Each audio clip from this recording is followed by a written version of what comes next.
Assalamu alaikum wa rahmatullah. J'espère que vous allez bien. Donc, j'étais en train de marcher et subhanallah, à chaque fois que je partage avec vous quelque chose de super fort et super efficace, il commence à pleuvoir. J'ai envie de te dire, c'est un signe d'Allah Azza wa Jal, parce qu'au moment de la pluie, Allah exauce les vœux comme il fait vivre cette terre, donc elle fait vibrer la terre pour qu'elle puisse faire sortir tout ce qui est comme graines, tout ce qui est plantes.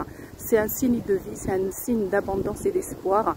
Eh bien, quel que soit le moment, dans l'endroit dans lequel tu te trouves dans ce monde, sachez quand tu mets la bonne intention et que tu mets l'intention de te connecter à mon énergie, à mon espoir et à mon optimisme, Allah Azza wa Jal fait cette liaison et ce contact. Donc quel que soit l'endroit dans lequel tu te trouves dans ce monde, si tu as un rêve, peu importe lequel, si tu vois la vie ou toutes les portes fermées devant toi en ce moment, je t'invite tout simplement à faire et appliquer ce que je vais partager avec toi en mettant une bonne intention, d'accord, et en réfléchissant, ne serait-ce qu'un petit peu sur ce que tu vas répéter, ce que tu vas dire. Alors je t'invite tout simplement à faire 2 prières juste à titre de gratitude, sans demander rien à Allah. Exprime-lui des profondeurs de ton cœur ta reconnaissance. Choisis n'importe quelle chose que tu as dans ta vie. Ça peut être juste cette vie que tu vis. Ça peut être ta santé, ça peut être tes enfants, ton mari, peu importe la chose qu'Allah Azza wa Jal t'a donnée et pour laquelle tu ressens une gratitude. Lève-toi et fais 2 prières pour Allah pour le remercier.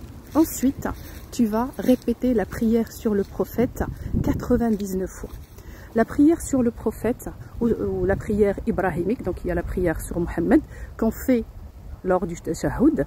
D'ailleurs, beaucoup de gens font ce qu'on appelle les prières ibrahimiques ou le tashahhud sans savoir pourquoi, sachant que ce n'est pas une obligation dans la prière.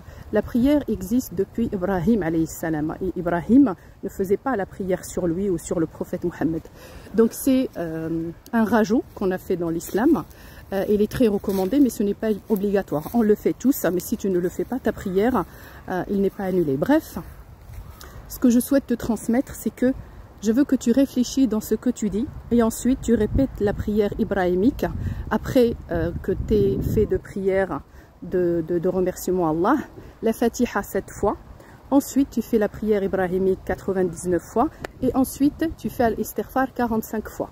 Ensuite, mets l'intention que tu souhaites. Je suis sûre et certaine qu'Allah t'exaucera si tu es sincère et si tu fais la prière ibrahimique avec la manière que je vais t'indiquer. Donc écoute attentivement et l'explication de la prière ibrahimique dans la vidéo d'après.